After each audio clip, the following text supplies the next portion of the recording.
El invierno siempre proyecta una sombra fría y los días suelen ser cortos y las noches demasiado largas. En primaveras podemos ver todo tipo de flores, de plantíos. Durante el verano el viento mece las hojas frondosas y en el otoño disfrutamos de las grandes cosechas. Pero durante el invierno todo está quieto, los campos amanecen en ciertos sitios cubiertos de escarcha, en algunos de nieve. Además el invierno trae peligros, ventiscas, tormentas, irrupciones en el clima. Es mejor abrocharnos la chaqueta, subirnos la cremallera, quedarnos adentro y mantenernos calientes, seguros. Pocos lo saben, pero una noche y sin ningún motivo racional, te despertaste con una ansiedad que nunca antes habías sentido. Todo dolía. Una intranquilidad que no se marcha, que te enturbia los momentos agradables. Perdiste la risa. Es esa insoportable sensación de querer que todo acabe, pero no sabes bien qué es lo que quieres que acabe. Lo cierto es que es un displacer que te corroe las entrañas y dejas de dormir.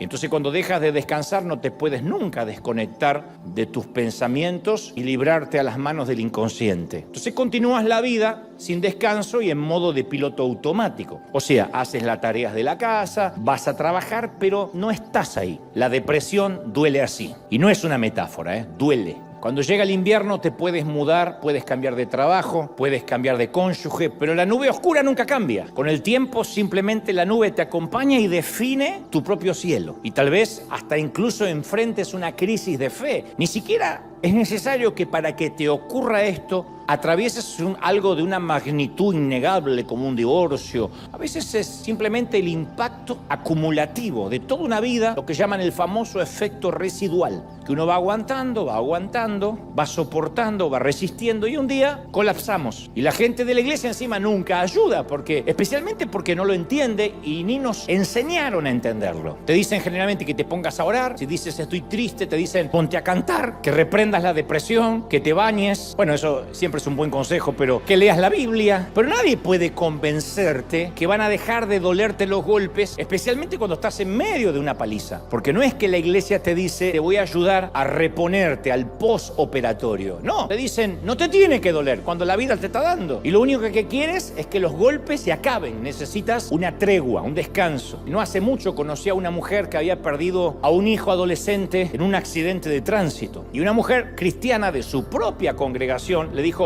tienes que confesar que todo lo puedes en Cristo que te fortalece y confesar victoria, ya no llores. Y la afligida mamá, que había expresado su dolor, en lugar de que la oyeran, la abrazaran, le dieran la gracia y el espacio para sanar, la callaron, le hicieron cerrar la boca dándole un versículo diciéndole que ella no estaba cumpliendo la palabra de Dios. La implicación era que si no eres fuerte, entonces no estás confiando en Cristo. Y eso es extremadamente triste para el que está pasando una situación difícil, porque la Biblia está destinada a animar, no a dar respuestas fáciles en medio del dolor verdadero. La Biblia no son las galletitas de Panda, que abres la galletita de ver qué me sale y te sale un versiculito. La Biblia es para animar, para que el Señor nos hable, no para darle a alguien por la cabeza. ¿Y por qué tenemos siempre la tendencia a hacer eso? A dar consejos que no nos están pidiendo. A veces lo que necesitamos es un abrazo o que nos escuchen. No queremos soluciones rápidas, porque hay dolores que no merecen soluciones rápidas. No es repite esta frase y el dolor de perder un hijo se va a ir. Hay momentos que solo queremos que nos abracen en silencio.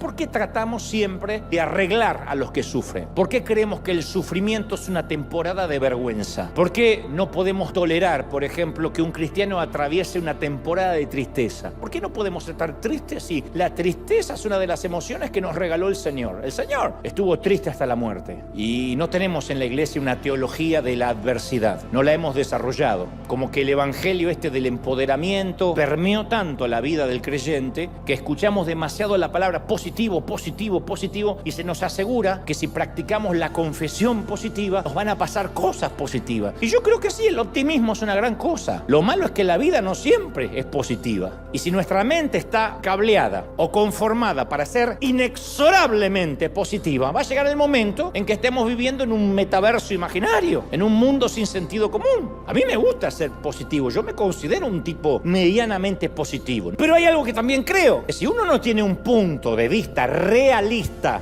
de la adversidad, cuando llegue el momento de enfrentar la adversidad, el resultado no va a ser muy positivo positivo que digamos. El tema de fondo, insisto, es que no somos impermeables a los prejuicios de los demás cristianos. Entonces, ¿qué haces? No buscas ayuda por miedo a ser señalado. Entonces, los prejuicios evangélicos son un grave problema sanitario, siempre. La depresión duele de una forma completamente diferente a cualquier dolor físico que hayas experimentado. Pero la depresión duele todo. Y la gente te dice, ¿y por qué estás mal? No entiendo, si tienes hijos. Por eso estoy mal.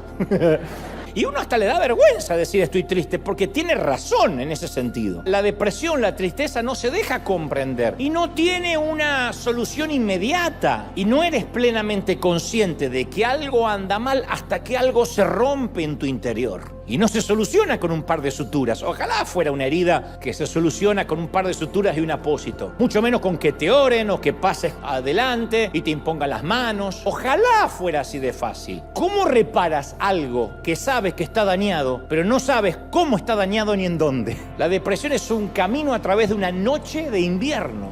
Y es una condición humana que no respeta la estatura espiritual de nadie. Yo conozco a un querido pastor que sufre una depresión neurótica y gracias a la ayuda de psiquiatras, de profesionales, logró salir adelante, porque no es que está loco, pero no puede bajar la guardia. Él suele decir, tomo un medicamento que me limpia la basura que se me acumula en los canales de mi cerebro y me da la posibilidad de un nuevo comienzo cada mañana. Por ahora me toca tomar cada cápsula con gratitud a Dios. No se tiró bajo una manta y me dijo, ya está, me agarró un demonio y acá me dejó morir. Entonces a veces pensamos que un medicamento, que la quimioterapia, que la diálisis, la insulina, son una señal de debilidad, de no tener fe. Eso es mala praxis cristiana. No es que uno deja de creer en Dios por tomar pastillas para bajar el colesterol malo. Dios también está presente en los médicos que hacen la sinapsis y que estudian los neurotransmisores para que funcionen bien. Tal vez el pecado realmente sea que nuestro orgullo a veces hace que no aceptemos la ayuda que Dios nos ofrece a través de los profesionales. Pero es una locura decir, no, yo no voy a ir al médico porque eso es señal de debilidad. A veces el ser diagnosticado nos da paz porque ya no estamos hablando de alguien, sino de algo. Cuando uno dice,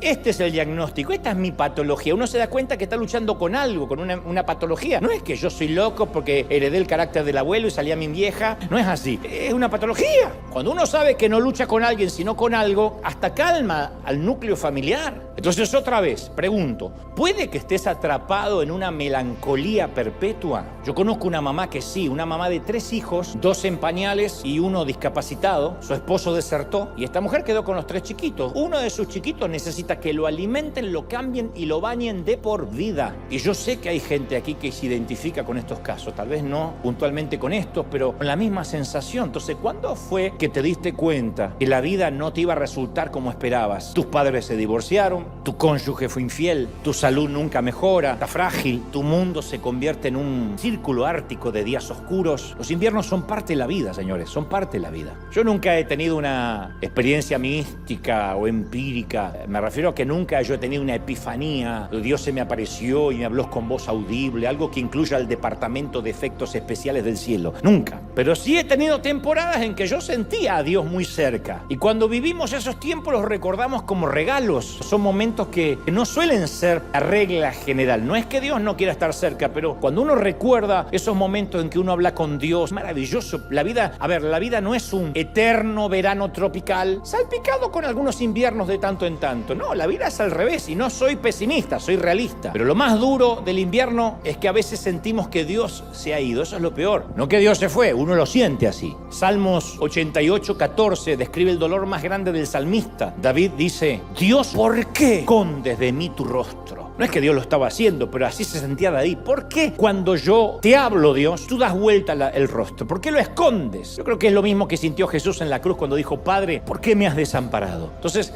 hoy es el diagnóstico. No es para que se suiciden en masa hoy. Déjenme avanzar. Vamos con el diagnóstico. El diagnóstico es que muchos estamos atravesados por las noches de invierno. Y está bien reconocer que no estamos bien. Ahora, ¿cuál es el propósito? Que una de las razones es que sufrimos de desorden, de déficit, de atención espiritual. Yo digo, ¿por qué Dios no nos ofrece primavera todo el año? ¿Por qué no te casas y tu esposa es genial, nunca te hace un problema, nunca un sí, nunca un no? Es más, es sorda, muda, es genial. ¿Por qué te casas y tu marido nunca le crece la panza, nunca eructa, nunca se larga gases, nunca ronca de noches? Es Brad Pitt ungido. ¿Por qué no? Bueno, ¿por qué? ¿Por qué Dios no nos envía sueños, epifanías a todos nosotros cada noche? Tal vez se deba a que Dios quiere que aprendamos a verlo en lo ordinario, en lo común, antes que dependamos de lo extraordinario. A lo mejor se debe a que si Dios tuviera que usar efectos especiales cada vez que quiere hablarnos, sería como una mamá que entrena al hijo a prestarle atención solo cuando ella grita. Si entrenas a tu hijo para que preste atención solo cuando levantas la voz, vas a necesitar efectos especiales más fuertes cada vez para que te escuche, porque después se acostumbra a los gritos. Y una mamá lo que quiere es que el hijo, un papá también, el hijo escuche los susurros, los suspiros del papá. Entonces Dios quiere enseñarnos que esas temporadas álgidas de incertidumbre son procesos para crecer y para aprender a oír la voz de Dios. Pero debemos saber que Dios ve esa depresión, no es que nos abandona. Dios dice en Éxodo 3:7, he visto la opresión, le dice a Moisés, que sufre mi pueblo, la opresión. Los he escuchado y conozco bien sus penurias. Sea lo que sea que hoy te agobia, una larga enfermedad, una quiebra financiera, insisto, una depresión inexplicable que no resiste análisis, una terrible pérdida, quiero que hagas una pausa y escuches al Creador que te susurra, no te angusties, yo te he visto, te estoy viendo, sé lo que pasaste, lo que estás pasando, me importas, tu invierno tiene propósito. Por eso vuelvo a insistir con la pregunta, ¿estás tan triste que sientes y crees a veces que incluso Dios se hartó de ti? Dicen que si la tristeza que tenemos es menor a 4 días, se lo considera una simple alteración del estado de ánimo, pero si dura más de 4 días ya es un invierno. Y a todo nos afecta en algún momento de la vida. Afecta la forma en cómo nos alimentamos, hasta cómo dormimos, y si cargas con esos sentimientos de fracaso, quiero decirte que estás en buena compañía, porque no estás solo. Uno dice, yo debo vivir esto solo. Nadie está como yo, pero es más, yo te quiero decir, estás parado o estás parada entre gigantes de Dios. Te haría muy bien leer la biografía de Charles Spurgeon. Y Spurgeon sufría de prolongadas temporadas de depresión y sus dolencias psicológicas eran tan paralizantes que muchas veces estaba confinado en una cama durante semanas enteras. Y Spurgeon no veía esto como un demonio, lo llegó a ver como que estos problemas eran parte del proceso de Dios para con su vida. Y él decía siempre, estos sufrimientos me capacitaron para consolar, para entender, para no juzgar a las personas que viven lo mismo. Charles Spurgeon fue un hombre psicológicamente frágil, pero publicó 3.500 sermones. Todavía se lo considera sin parangón el príncipe de los predicadores. Si hubiera vivido en tiempos de redes sociales, los apostocríticos lo habrían liquidado. He escuchado a ciertos predicadores proclamar que si uno está en depresión es que nunca realmente conoció a Cristo. Yo me pregunto si esos predicadores han leído la Biblia alguna vez, porque Elías, el profeta Elías, miró su propia vida y le pidió, fue el único que le pidió a Dios la eutanasia. En Primera de Reyes 19:4 le dijo, Señor, llévame a casa. Uno dice, ay, qué lindo, llévame a casa. Está pidiendo morirse. Y el mismo David en el Salmo 38:6 suspira y añade, estoy encorvado, literalmente, el monarca, el rey, estoy abatido en gran manera. Yo sé que mi suspiro no te es oculto, tú escuchas mi suspiro, pero en este momento culmina David diciendo, yo soy un hombre que no tiene respuestas. De hecho, el propio Pablo, San Pablo, tuvo su larga noche de invierno. Fue exactamente cuando les escribió las cartas a Timoteo. De hecho, la correspondencia final de Pablo a su hijo espiritual Timoteo fue escrito desde la celda de una cárcel romana, ¿no? Y allí, escrito en grandes letras, estaban las apremiantes palabras de Pablo en 2 de Timoteo 4:21, que decía, ven antes del invierno. A mí si me torturaran y me metieran preso por predicar, la primera carta no habría sido a ningún hijo espiritual. Mi primera carta habría sido para mi abogado. Pero Pablo sabe que esto forma parte del propósito. En lugar de pedir un abogado, el anciano pide papel para escribir, un libro y un abrigo. Le dice, trae, Timoteo, cuando vengas, antes del invierno, el capote, la capa, el abrigo que dejé en Troas en casa de Carpo y los libros. Y mayormente tráeme los pergaminos. Pablo solo le había pedido lo que necesitaba. Estaba a gusto con esta estación invernal de su vida, porque él podía discernir el propósito de Dios en esa temporada. El invierno es un dialecto del lenguaje de los tiempos. Yo no sé si oíste hablar alguna vez de la teoría del efecto mariposa.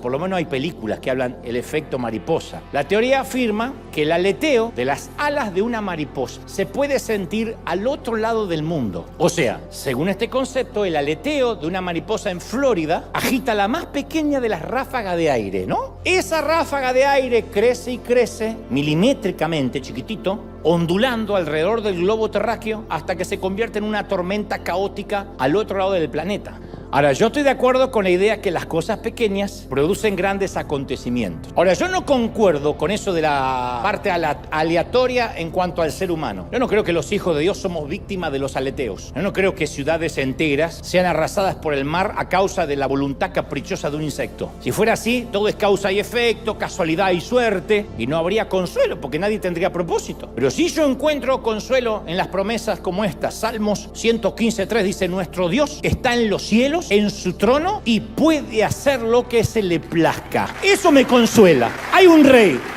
Un profeta se lamentó. En Lamentaciones 3:37 dice: ¿quién puede anunciar algo y hacerlo realidad sin que el Señor dé la orden? ¿Quién va a hacer algo en la tierra sin que Dios dé la orden? Y el profeta Daniel declaró en Daniel 4:35: Él actúa, Dios, según su voluntad, tanto en el cielo como en la tierra. No hay nadie que pueda oponerse a su poder ni preguntarle: hey, ¿qué haces? Me encanta. ¿Quién le puede preguntar a Dios qué estás haciendo? Entonces, Dios aseguró en Isaías 46:10: yo digo, mi propósito será establecido y todo lo que quiero lo voy a realizar. Primera de Timoteo 6:15 afirma: Él es el único y bendito soberano, Rey de reyes y Señor de señores. No hay otro rey. Él no es un presidente democrático, no depende del Senado, no depende de los diputados, no necesita los votos populares de nadie, no necesita la boca de urna. Él es el rey y no se ha movido desde el principio de los tiempos, sigue siendo el rey.